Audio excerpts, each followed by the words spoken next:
lords hung high on the Halloween tree. The smile of the witch and the smile of the cat, the smile of the beast, the smile of the bat, the smile of the reaper taking his fee, all cut and glimmer on the Halloween tree. Smoke seemed to sift from Tom's mouth. Halloween tree. All the boys whispered it. Halloween tree. And then there was silence. And during the silence, the last of the triples and quadruples of All Hallows tree candles were lit in titanic constellations woven up through the black branches and peeking down through the twigs and crisp leaves, and the tree had now become one vast, substantial smile.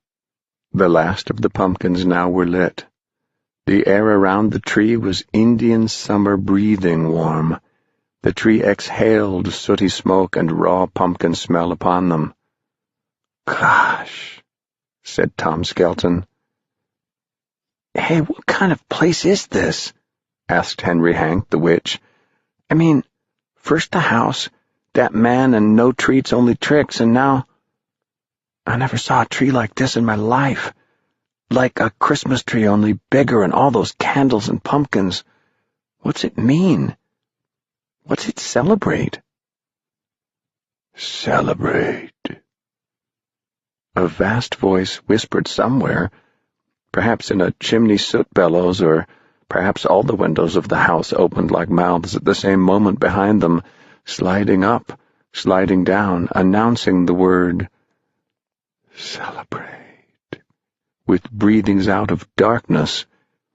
"Yes," said the gigantic whisper which trembled the candles in the pumpkins. "Celebration." The boys leaped around, but the house was still. The windows were closed and brimmed with pools of moonlight. "Last one in's an old maid," cried Tom suddenly, and a bon of leaves lay waiting like old fires, old gold, and the boys ran and dived at the huge, lovely pile of autumn treasure. And in the moment of diving, about to vanish beneath the leaves in crisp swarms, yelling, shouting, shoving, falling, there was an immense gulp of breath, a seizing in of air. The boys yelped, pulled back as if an invisible whip had struck them, for coming up out of the pile of leaves was a bony white hand all by itself. And following it, all smiles, hidden one moment but now revealed as it slid upward, was a white skull.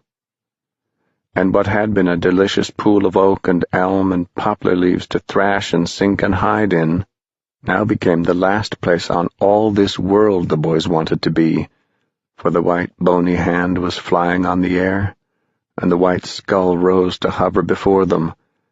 The boys fell back, colliding, sneezing out their air in panics, until in one wild mass they fell flat upon the earth and writhed and tore at the grass to fight free, scramble, try to run.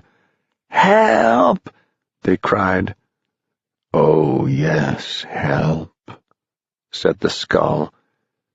Then peal after peal of laughter froze them further as the hand upon the air, the bony skeleton hand, reached up, took hold of the white skull face, and peeled it down and off.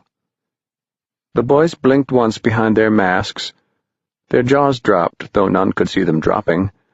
The huge man in dark clothes soared up out of the leaves, taller and yet taller. He grew like a tree. He put out branches that were hands. He stood framed against the Halloween tree itself, his outstretched arms and long, white, bony fingers festooned with orange globes of fire and burning smiles. His eyes were pressed tight as he roared his laughter. His mouth gaped wide to let an autumn wind rush out. "Not treat, boys, no, not treat. Trick, boys, trick, trick." They lay there waiting for the earthquake to come, and it came. The tall man's laughter took hold of the ground and gave it a shake. This tremor passed through their bones, came out their mouths, and it came out in the form of still more laughter. They sat up amid the ruins of the thrashed-about leaf pile, surprised. They put their hands to their masks to feel the hot air leaping out in small gusts of echoing mirth. Then they looked up at the man as if to verify their surprise. Yes, boys, that was a trick. You'd forgotten? No, you never knew. And he leaned against the tree, finishing out his fits of happiness, shaking the trunk, making the 1,000 pumpkins shiver and the fires inside to smoke and dance. Warmed by their laughter, the boys got up to feel their bones and see if anything was broken. Nothing was. They stood in a small mob under the Halloween tree, waiting, for they knew this was only the beginning of something new and special and grand and fine. "Well," said Tom Skelton. "Well, Tom," said the man. "Tom," cried everyone else, "is that you?" Tom, in the skeleton mask, stiffened. "Or is it Bob or Fred? No, that must be Ralph," said the man quickly. "All of those," sighed Tom, clapping his mask hard in place, relieved. "Yeah, all," said everyone. The man nodded, smiling.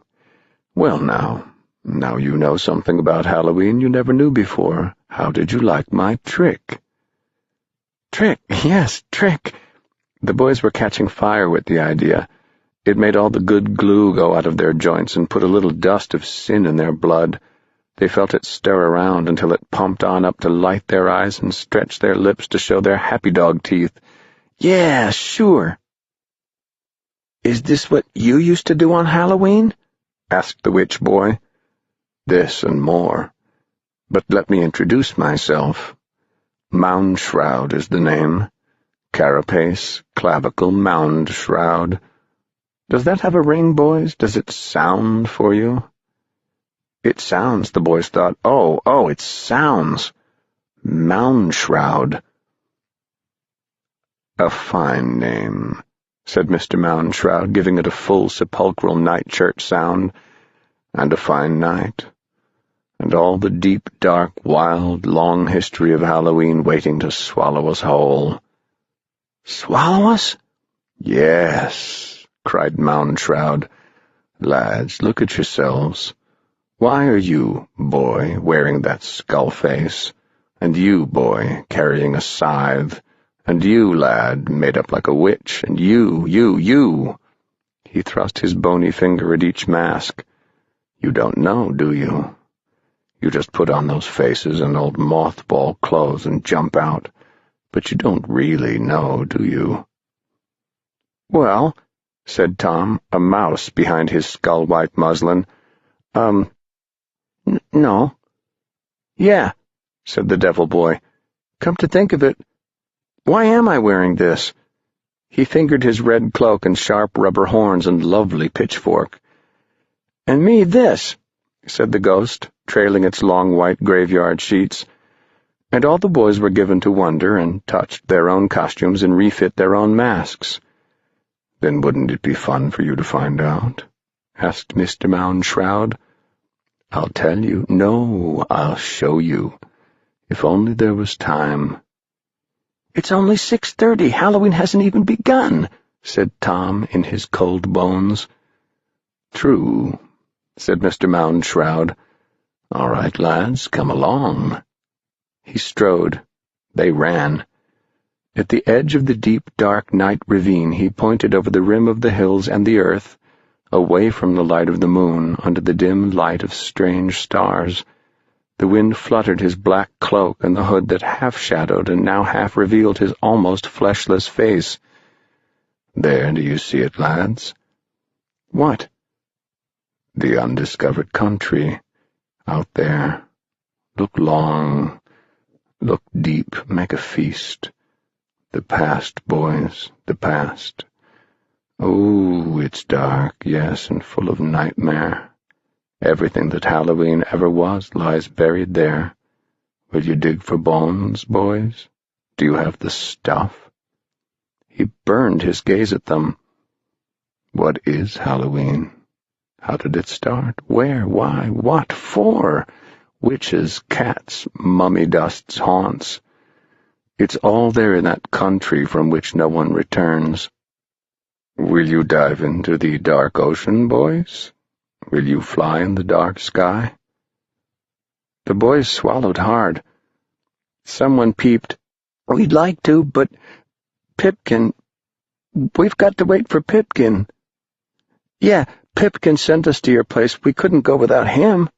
As if summoned in that instant, they heard a cry from the far side of the ravine. "Hey, here I am!" called a frail voice. They saw his small figure standing with a lit pumpkin on the far ravine ledge. "This way!" they all yelled. "Pipkin, quick!" "Coming," was the cry. "I don't feel so good, but I had to come. Wait for me."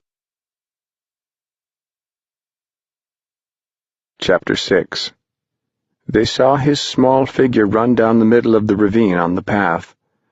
"Ah, wait, please wait." The voice began to fail. "I don't feel well. I can't run. Can't. "Pipkin!" everyone shouted, waving from the edge of the cliff. His figure was small, small, small. There were shadows mixed everywhere. Bats flew. Owls shrieked. Night ravens clustered like black leaves in trees. The small boy, running with his lit pumpkin, fell. "Oh," gasped Mound Shroud. The pumpkin light went out. "Oh!" gasped everyone. "Light your pumpkin, Pip! Light it!" shrieked Tom. He thought he saw the small figure scrabbling in the dark grass below, trying to strike a light, but in that instant of darkness the night swept in. A great wing folded over the abyss. Many owls hooted, many mice scampered and slithered in the shadows. A million tiny murders happened somewhere. "Light your pumpkin, Pip!" "Help!" wailed his sad voice. 1,000 wings flew away. A great beast beat the air somewhere like a thumping drum. The clouds, like gauzy scenes, were pulled away to set a clean sky. The moon was there, a great eye. It looked down upon an empty path. Pipkin nowhere to be seen. Way off toward the horizon, something dark frittered and danced and slithered away in the cold star air. "Help! Help!" wailed a fading voice. Then it was gone. "Oh," mourned Mr. Mound Shroud. "This is bad. I fear something has taken him away." Where?" gibbered the boys, cold. "To the undiscovered country, the place I wanted to show you, but now—" "You don't mean that thing in the ravine, it, or him, or whatever that something was death? Did he grab Pipkin and run?" "Borrowed is more like it, perhaps to hold him for ransom," said Mound Shroud. "Can death do that?" "Sometimes, yes." "Oh, gosh." Tom felt his eyes water. "Pip, tonight, running slow, so pale. Pip, you shouldn't have come out," he shouted at the sky, but there was only wind there and white clouds floating like old spirit fluff and a clear river of wind. They stood, cold, shivering. They looked off to where the dark something had stolen their friend. "So," said Mound Shroud, "all the more reason for you to come along, lads.